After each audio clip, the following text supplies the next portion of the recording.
मुझे तो ये लगता है कि उन्होंने ये उनका मैनिफेस्टो नहीं है, ये एक तरह से संकल्प पत्र है कि जो अभी तक हम करते आए हैं हम उसको आगे और क्या क्या करेंगे, वो चीजें उन्होंने बताई है। तो हमने बीजेपी ने आज की डेट में जितना सारा बदलाव, जिस तरीके का डेवलपमेंट कर रहा है, मैं पूरी तरीके से बीजेपी सरकार से संतुष्ट हूं। एमएमएस मोदी मैनिफेस्टो षड्यंत्र ये है एक्चुअली में। मोदी का जो मैनिफेस्टो है एमएमएस है। 2024 की जंग लगातार तेज होती जा रही है। बीजेपी का मैनिफेस्टो भी आ गया है। 5 कौमी 36वें भारत में ओलंपिक लाने की बात कही, करप्शन के खिलाफ लड़ाई और किस तरह के बिजली सस्ती की जाए इसकी बात की जा रही है।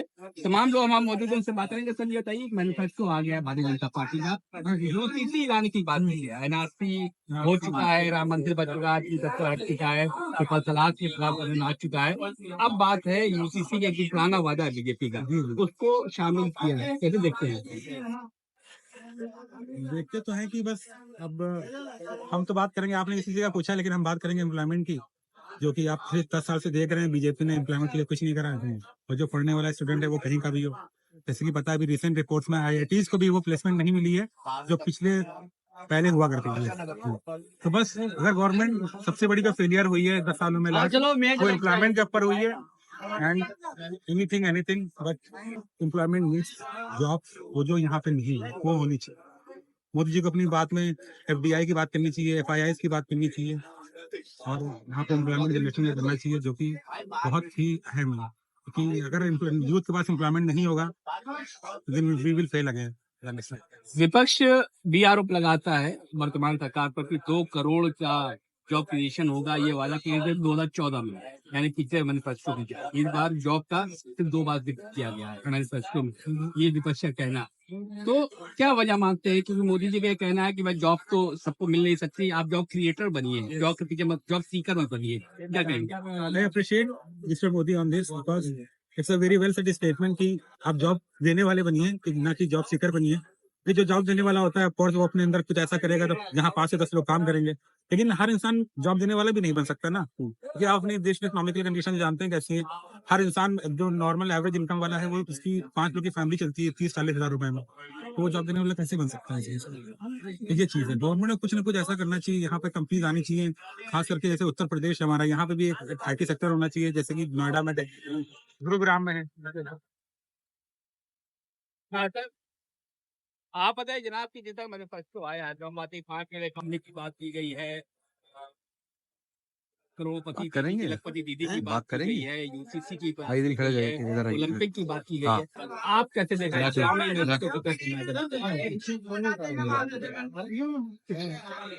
मैनिफेस्टो तो उन्होंने निकाला जो भी निकाला है, व्हाटएवर दे हैव इंटेंशन, जो भी इंटेंशन उनके हैं, देखते हैं कितना बुरा था उसमें कुछ नहीं। वैसे भी अगर देखा जाए तो ऐसे ऐसे हर इलेक्शन में आते हैं, हम सबको पता है कितना क्या होता है, कितना असल में होता है, कितना नहीं होता है। Everything is in front. वो तो इनका तो जो ये तो प्रोसीजर है वो तो कर रही है। तो मतलब बहुत उम्मीदें नहीं लग रही आपको? उम्मीद दिख रही है, इतनी बात नहीं। It's all about implementation, how much is implemented, कितना वो क्या कहते हैं अपनी बात पे खड़ा है। कोई भी पार्टी है, कितना इम्प्लीमेंट होता है कितना नहीं होता है, बात ये है क्या कहते हैं how much is implemented. Such position जो भी वो है, अच्छी खासी पोजीशन है, कोई पोजीशन तो नहीं है वो इंसान। अगर कोई इंसान कोई अथॉरिटी है तो उतना वो डिलीवरेंस भी होनी चाहिए। देखते हैं जॉब क्रिएशन नहीं, जैसे अभी आपके साथी होता है कि जॉब क्रिएशन नहीं होगा। जॉब का मसला तो ये कहेंगे सॉल्व हो स्किल। आप किस तरह की अगर जॉब क्रिएशन की बात है तो ये तो हमें सब चीज देखने में अपनी, जिस तरह की हमारी पॉपुलेशन, हमारे सिटीजन हैं, इसकी नेचर ऑफ सिटीजन देख के हमें करना चाहिए। कितनी अनस्किल्ड है, कितनी पढ़ी लिखी है, कितनी नहीं पढ़ी लिखी है, उस हिसाब से फिर जॉब्स भी बनानी चाहिए। नहीं तो ये सब, this all needs very thorough study, this all needs to आप इंसान को कितने दूसरा पड़ेगा। जाहिर सी बात, इतने ज्यादा लोग हैं, इतने ऐसे लोग हैं, सबको जॉब देना तो बहुत मुश्किल बात है। ये तो लॉजिकल सी बात है। एटलीस्ट एक स्किल डेवलपमेंट पे होता है, क्योंकि आदमी को स्किल्स पे ही जॉब मिलती है। चाचा आप बताइए, मैनिफेस्टो बीजेपी का आ गया 5 ट्रिलियन इकोनॉमी, 5 ट्रिलियन इकोनॉमी की बात कर रहे हैं मोदी जी अपने मैनिफेस्टो में। मोदी की गारंटी का है, आप क्या कहेंगे? मोदी की तो हमेशा ही गारंटी रहती है, हर चीज की गारंटी रहती है। आज तक जितना काला धन है वो सब आ गया है। हर एक चीज की गारंटी मोदी जी की है। पूरे देश के प्रधानमंत्री हैं और वो फिर तिवारा बनना चाहते हैं तो हाँ, तो गारंटी तो वो लेंगे ही लेंगे। इसमें क्या बुराई है? तो क्या लगता है आपको, मैनिफेस्टो काम आएगा जो आ जाए? काम तो कभी मोदी जी ना तो आए हैं ना आएंगे, ना तो आए जनता के। देखिए मोदी जनता का काम नहीं आते, नहीं, जनता से उन्हें कोई लेना देना नहीं है। किन मुद्दों बोले? जनता तो मोदी जी के साथ खड़ी है ना। अरे भाई, जनता मोदी जी के साथ नहीं खड़ी, जनता डर के साथ खड़ी है।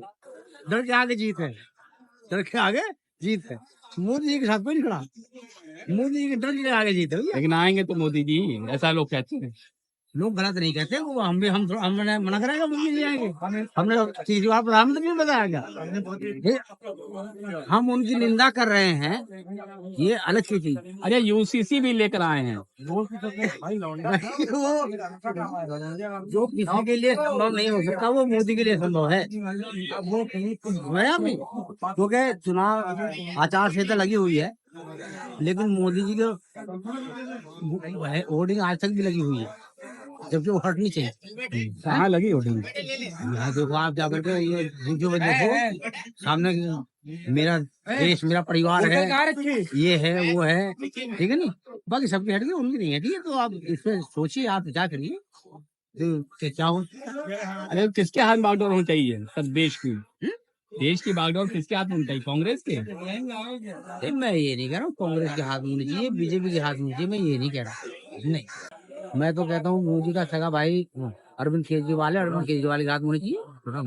तो लखनऊ की आवाम सोचती क्या है? ये और लोग हम बात कर रहे हैं, पर ये बताइए, बीजेपी का मैनिफेस्टो आ गया, पर बहुत फकियां था कि मैनिफेस्टो कब आएगा कब आएगा कब आएगा। अब कह रहा बस चंद रोज बचा चुनाव के, तो फर्स्ट फेज के तब आएगा। क्या कहेंगे? मुझे तो ये लगता है कि उन्होंने, ये उनका मैनिफेस्टो नहीं है, ये एक तरह से संकल्प पत्र है कि जो अभी तक हम करते आए हैं हम उसको आगे और क्या क्या करेंगे, वो चीजें उन्होंने बताई है। सबसे इंफ्रास्ट्रक्चर पे बहुत जोर दिया है उन्होंने, और हमारे युवाओं के लिए जो मुद्रा लोन हमारा 10 लाख तक, अभी तक 10 लाख था, वो 20 लाख कर दिया है। और बुजुर्गों के लिए 70 साल वाली जो चीजें करी वो बहुत बेस्ट करी है। और स्टेप वाइज अभी तो बहुत सारी चीजें अभी थोड़ा सा देखना पड़ेगा, क्योंकि आज ही वो चीजें आई हैं, तो थोड़ा टाइम लगेगा सारी चीजें ब्रीफ करने में। लेकिन मुझे लगता है दी बेस्ट है, सब कुछ संकल्पित है एकदम तरीके से। लेकिन सर एक बात बताइए कि 2014 2019 दो मैनिफेस्टो मोदी सरकार के आते हैं, पीएम बने हैं।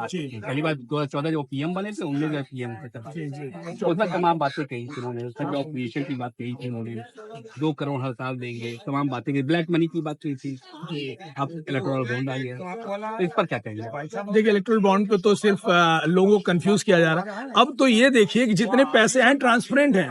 पहले तो लोग कौन दे रहा है नहीं दे रहा है सब गुप्त था, अब तो इलेक्टोरल बॉन्ड से सब चीज क्लियर हो गई ना सर, कि कितना पैसा आया, किसके थ्रू आया, सारी कुछ क्लियर है, और बैंक के थ्रू जा रहा है। तो ये तो ब्लैक मनी नहीं है, ये ऐसा नहीं कि हमने चंदा दिया हुआ है, ये तो हमने राजनीतिक पार्टी को दिया, वो हमारे लिए देखिए एटीडीसी में डायरेक्शन नहीं मिल रहा है, हम अपना उस रिटर्न भी भर सकते हैं, उसमें शो भी कर सकते हैं। तो ये फेयर हुआ ना, ये ब्लैक कहाँ हुआ? नहीं, कहा तो साहब ये जा रहा है कि छापा पड़ा और 4 दिन बाद पैसा जमा। नहीं, ये गलत, ये जो भ्रमित किया जा रहा है। देखिए साहब, सीधी सी बात है, हम कुछ कहेंगे, हम कहेंगे आपने सफेद पहना हुआ है, तो अभी से आप कहेंगे नहीं सफेद के साथ तो काला भी पहना हुआ है। तो ये तो आप बताने का तरीका है लोगों का। मुझे तो लगता है कि इससे ज्यादा आज की 1947 से लेकर आज तक देख लीजिए, कोई ऐसी सरकार रही हो, कमी निकालने के लिए तो बहुत सारी चीजें, चित्र बनाने के बाद बहुत कमियां निकालना आता है, चित्र बना को दिखाए, जितना इंफ्रास्ट्रक्चर पे काम हुआ, जितनी रोड बने, जितने अटल परियोजनाएं होनी, अटल टनल बना, इतनी सारी ट्रेनें चली, और लोगों को रोजगार इससे नहीं मिल रहा है।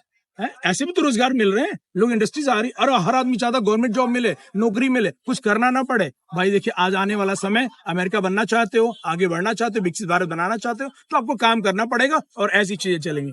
हमने सुविधाएं आपको दी हैं, 10 लाख का 20 लाख किया है, तो चीजें बढ़ रही हैं, धीरे धीरे बढ़ रही हैं और सभी रोजगार मिल रहा है। सैमसंग की फैक्ट्रियां लग रही है, नोएडा में देखिए कितने बड़े प्रोजेक्ट्स आ रहे हैं, गुजरात में फैक्ट्रियां लग रही हैं, तो धीरे धीरे चीजें बढ़ रही हैं और मिलेगा। एक दिन में न किसी ने महंगाई दूर कर पाए और आप सुविधाएं, पहले आपके पास एक गाड़ी थी अब एक कार हो गई, तो महंगाई कैसे कम हो जाएगी? महंगाई कम नहीं होगी, आपकी इनकम बढ़नी चाहिए, आपके स्रोत बढ़ेंगे तो महंगाई ऑटोमेटिक आपको बैलेंस करेगी। साहब आप बताइए, यूसीसी को शामिल किया गया है, कैसे देखते हैं आप इसको? गेम चेंजर हो सकता है? बीजेपी सरकार से मैं एक ही बात बोलना चाहूंगा, आपके सारे प्रश्नों का उत्तर, कि आज की डेट में मैं एक आयुर्वेद कंपनी का प्रमोटर हूँ, पूरा यूपी देखता हूँ और यूपी का लगभग कोई ऐसा डिस्ट्रिक्ट नहीं है जहाँ पे मैं ना जाऊँ। तो हमने बीजेपी ने आज की डेट में जितना सारा बदलाव, जिस तरीके का डेवलपमेंट कर रहा है, मैं पूरी तरीके से बीजेपी सरकार से संतुष्ट हूं। बस एक लाइन में एक बात जी, पूरी तरीके से तो संतुष्ट। अपोजिशन तो बड़ी बुराई करता है। अपोजिशन का सदैव सामने वाले का काम है, बुराई तो करेंगे। नहीं कुछ रहा है हर व्यक्ति एक सफल व्यक्ति का विरोध ही करता है, वो जारी रहेगा। वो कोई बीजेपी और किसी अन्य पार्टी की बात नहीं है, हर सफल व्यक्ति के बात कोई ना कोई बुराई करने वाला होगा। तो आप बताते सर, एक मिनट सर, आप बताइए सर, मैनिफेस्टो बीजेपी का आ गया, 5 ट्रिलियन इकोनॉमी, ओलंपिक होगा, बुलेट ट्रेनें चलेंगी, वंदे भारत और चलेगी, ट्रकों के खिलाफ जंग जारी रहेगी, और अपोजिशन कहता है कि इलेक्टोरल बॉन्ड देखिए, मोदी जी की गारंटी के बारे में तो पूरा देश जानता है, उनके वचनबद्धता के भी बारे में जानता है, उनका डेवलपमेंट के भी बारे में जानता है, उनका भाईचारे के भी बारे में जानता है, सामाजिक सद्भाव के बारे में जानता है, और वर्तमान संविधान में सरकार की भूमिका का भी जो आप अनुकरण करेंगे कि जो संविधान का सरकार द्वारा संचालन हुआ है, आज जो उसके अनुच्छेद और अनुसूची के साथ जो है बिहेव हुआ है सरकार का, संघीय ढांचा का, उस संविधान के अनुच्छेद की मान्यता का और संविधान पीठ का, दुनिया का इतिहास का आप अनुकरण कर लीजिए। अमेरिका से लेके इंग्लैंड, चाइना, जितने दुनिया के अंदर लोकतांत्रिक प्रणाली है, वहां आप अवलोकन के करके आप एक एक चीज का, अभी कुछ लोग कह रहे थे कि साहब विकास की बात, गाजियाबाद से लेकर के और गाजीपुर के बीच में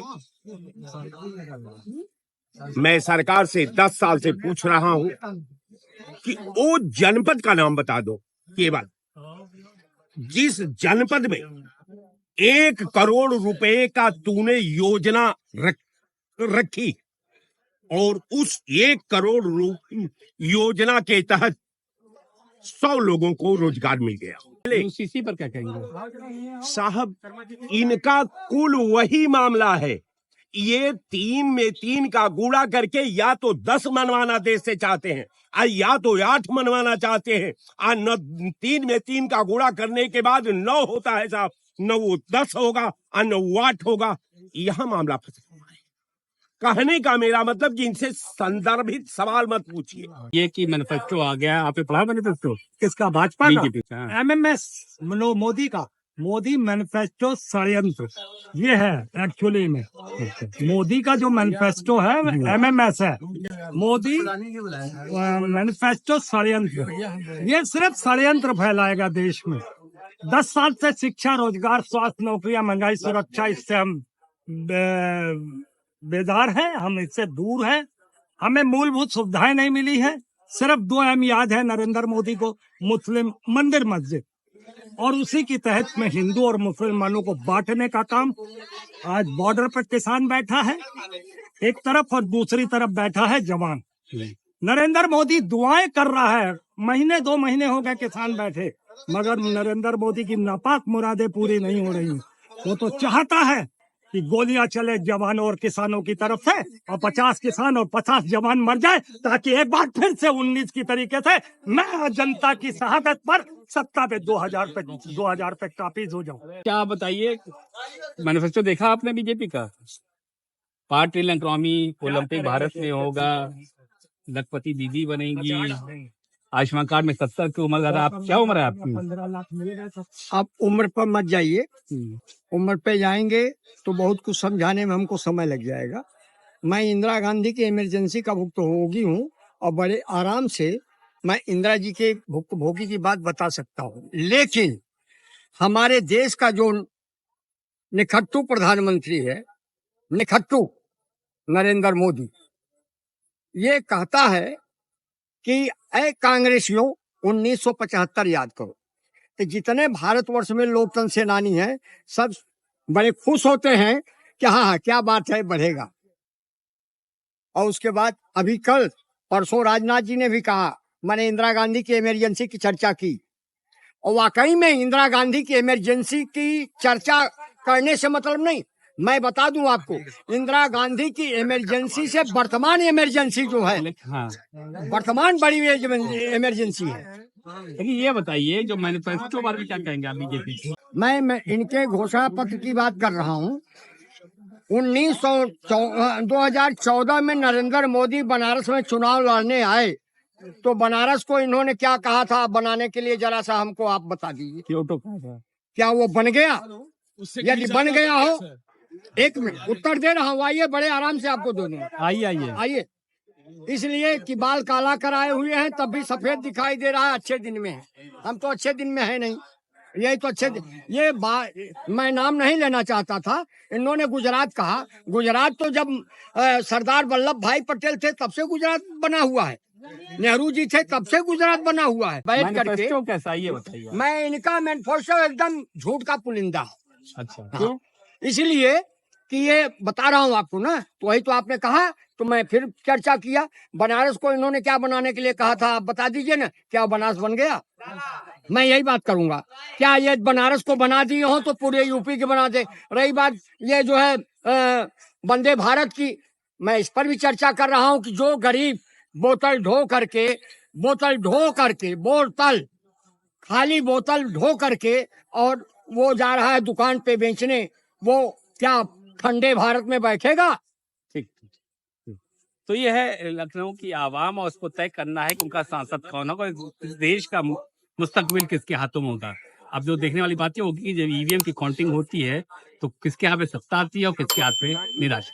खुर्रम जामी, समाज लाइव, लखनऊ।